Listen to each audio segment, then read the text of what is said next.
everyone. Scott Hansen here from NFL Red Zone. I hope you're checking out 1 hour of 5 Yard Rush, one of the best podcasts on NFL football in the UK.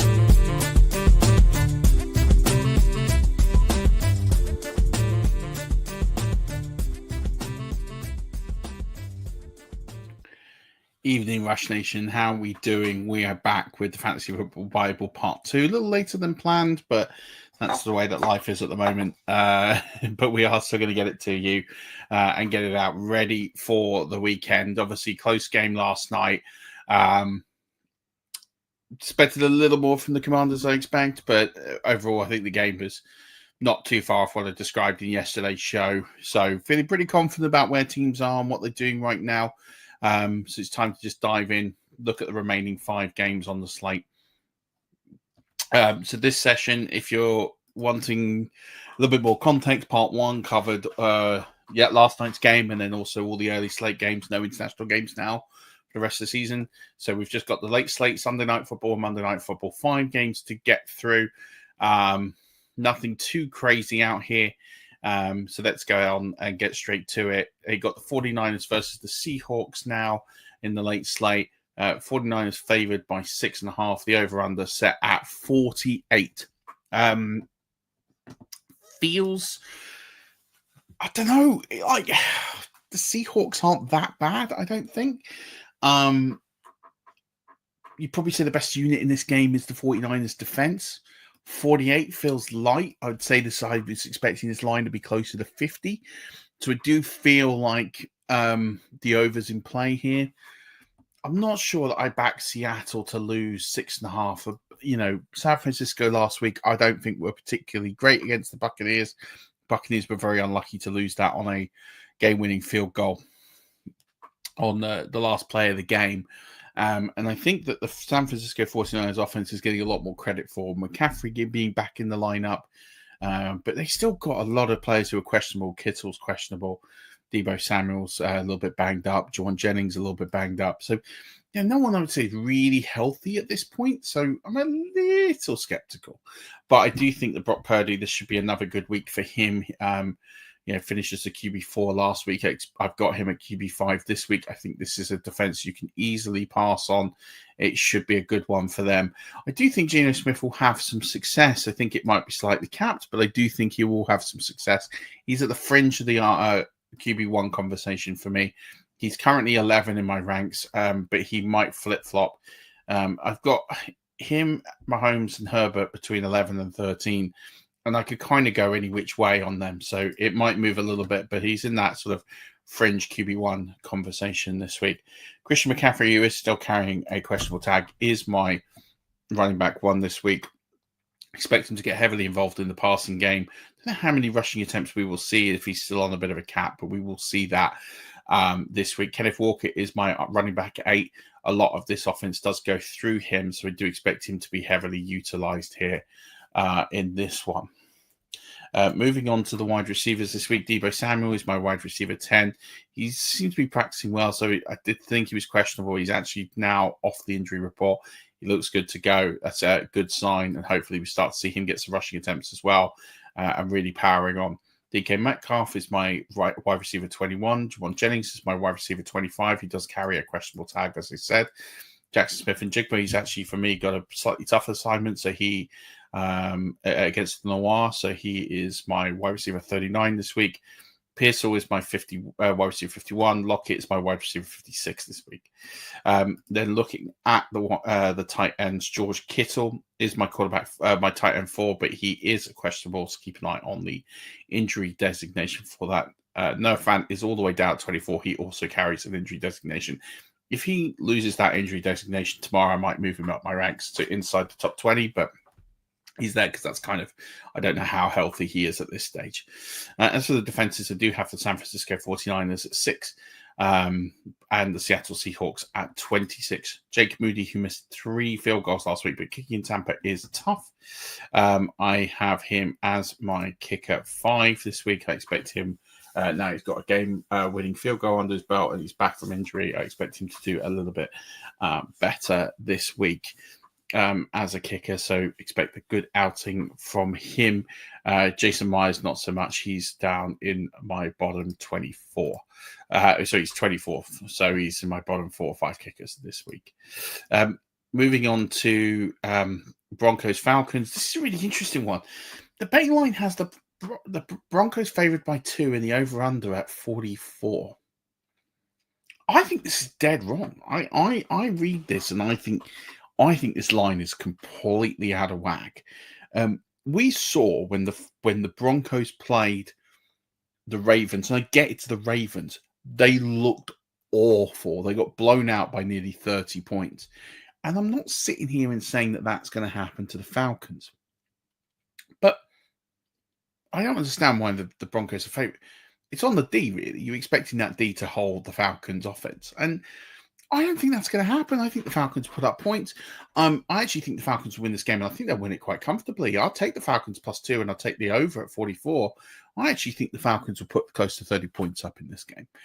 So I quite like them from a fantasy perspective. Well, I'll preempt that in saying there's elements of this I like, and there's elements of this I'm not too fanciful on.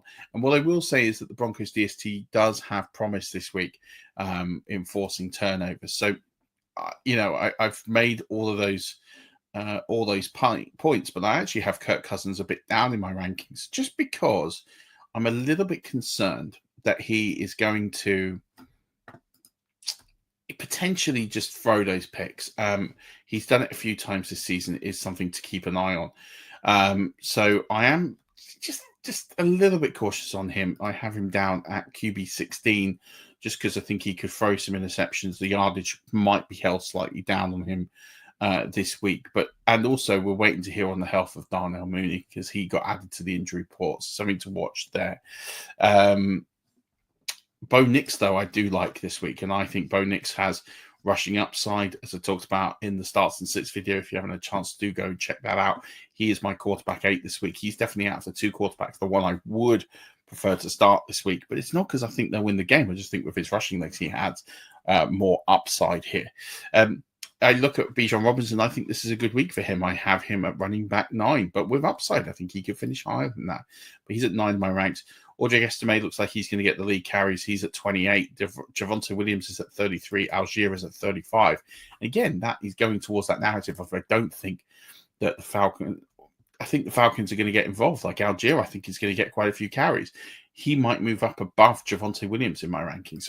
That's why he is as high as he is in my ranks. I think he has got running back 3 upside because I think he'll get carries because they'll be comfortable in the fourth quarter. Darnell Mooney's injury is one to watch. He's at 14 currently, but added to the injury report, it is one to watch. Cortland Sutton, this is a great matchup for him. He's at 16. Drake London is at 20. Just get a little bit tougher coverage this week. So one to keep an eye on. Devon Vele, he's at 42. He is flex worthy. And Ray McCown is one to watch. He's at 61 currently. But if he does get more touches and targets as a result of the injury to Darnell Mooney, he will fast shoot up my board. Well, I will say this is not a week to get too cute with Kyle Pitts. He's at 14 this week. So start a worthy appeal, but not one I'm really desperate for. I don't think he's going to do much this week. You don't need to worry about Will Lutz. He's well off the scene here on my rankings. To not one I'm too interested in getting involved with. In fact, I think Lucas Kroll is my highest available tight end now because he's been pretty much usurped. He's at 32. Moving on to the DSTs, and I have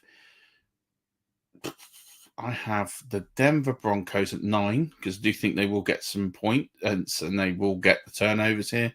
But the Falcons at 18 because I think they'll probably get a few back, but probably not quite as much. And I think that the Falcons will actually concede a good amount of yards this week.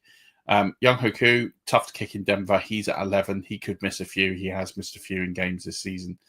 Will Lutz is at 10. He's more used to the conditions and expected to outkick Koo this week.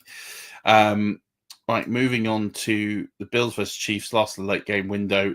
Bills are currently favored by 2. The over-under is 46. I think the over gets hit here. I think that both teams are more than capable of scoring 23 points in this one. Bills' favorite. I mean, I don't know how you can make a team that's 9-0 an underdog. or 10-0. So no. But that's where we are in this world.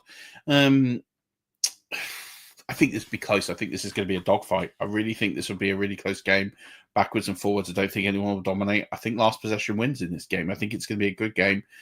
Josh Allen sits at quarterback 3. Patrick Mahomes sits at quarterback 12. I think, for me, Josh Allen is going to have to play really well to keep with the Chiefs D and to keep with the Chiefs. And I think he will. I think he'll have one of his best games of the season. He sits at quarterback 3 for me. Mahomes isn't pulling up trees, has got better in recent weeks. But having said that, this is going to be an interesting one to see how it pans out. No Jose Pacheco this week, so Kareem Hunt is going to get another bulk of the carries. He is my running back 12. You can run on these Buffalo Bills. James Cook, it's hard to run on KC. He is my running back 23 this week. Ray Davis is not one to consider this week. Don't get too cute and start him. He's near running back 50. Moving on to the wide receivers in this one.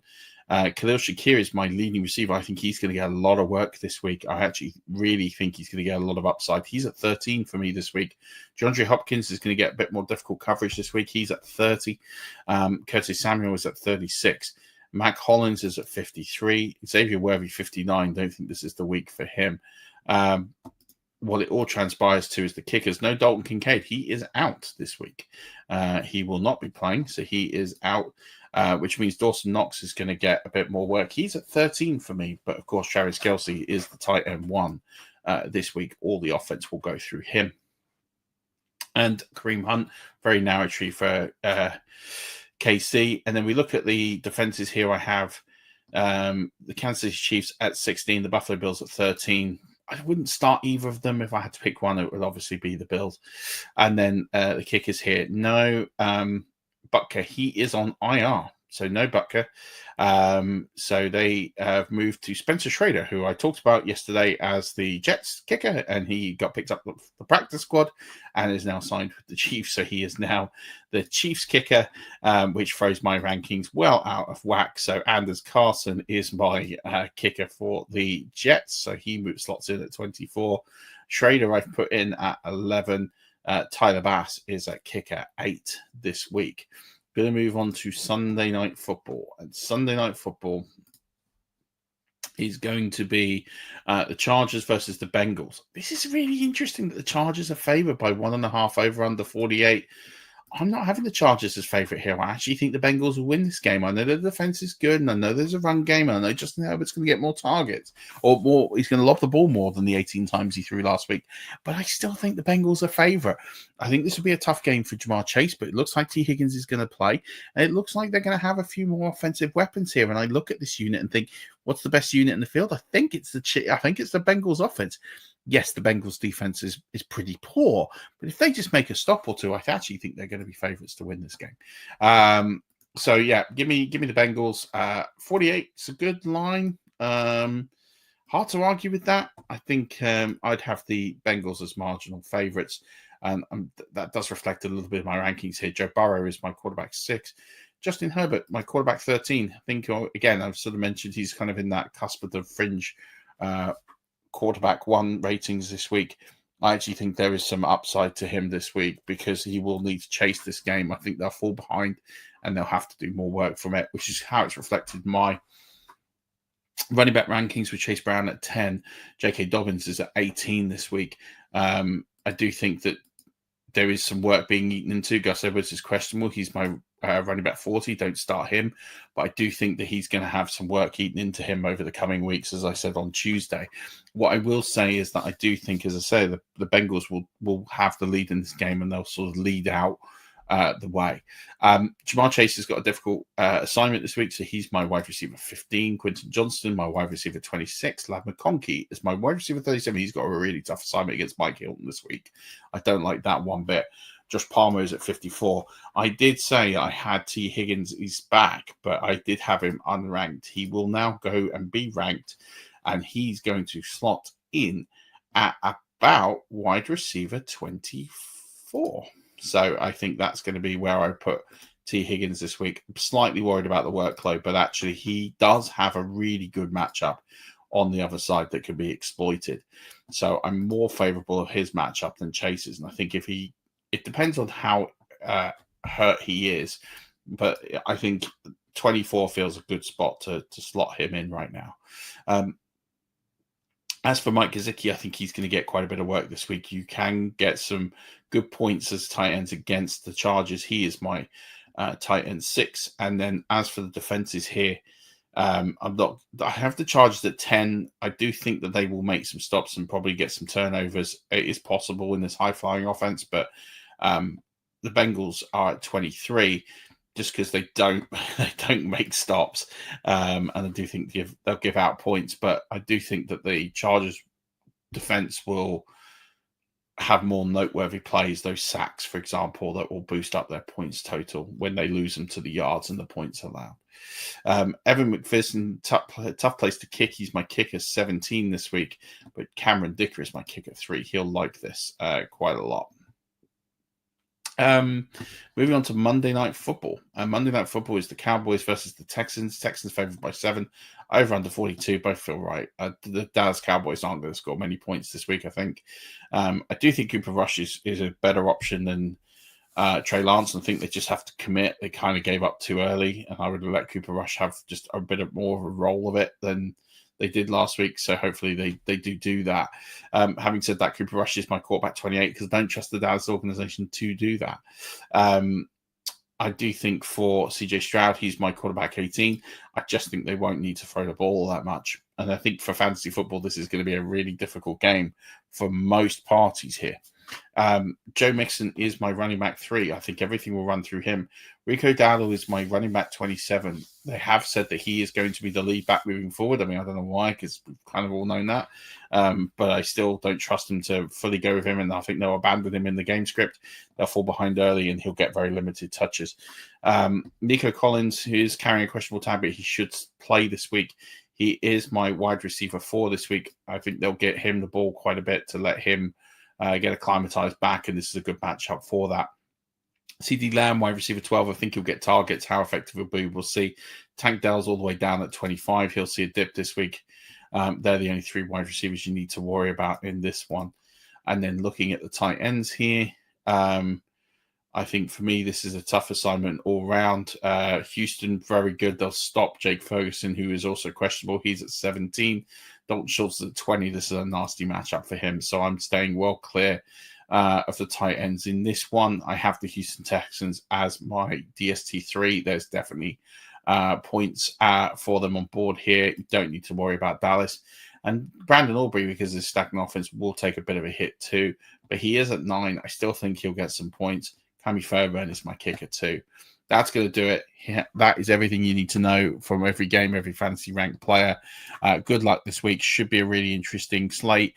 And we're going to get straight into week 12, 3 weeks to go as of Monday or Tuesday when it comes to the fantasy playoffs. So it should be a really exciting time. Every single win counts. Playoff places going to start getting clinched anytime soon if they haven't already. So really, really big weeks up ahead now. Every week matters. So tune into 5 Yard Rush. Get all your knowledge. You can follow me on Blue Sky. I'll change the handle next week, so it's not at 5 Yard Rush. It'll be my Blue Sky handle. You can reach me on there. So it's at Murf NFL.bsky.social. You can reach me there, and I'll try and interact with as many people there. It's definitely the platform to be on right now as opposed to Twitter. So I will be on there. But that's going to do it. Thank you so much for all the support, all the love this week and every week of the season. Let's go get some W's to start lining up those harbors. Let's get the ships in the harbor. Let's get those harbors nice and stocked and full. But to do that, we've got to win this week. Win this week, win hard, and play it safe. Don't play it safe. Take some risk. View the rankings. Have a think. I'm going to put the latest rankings up there tomorrow of where I'm currently at. So should be a really good week. Good luck to all of you. And don't forget, as always, Rush Nation, keep rushing.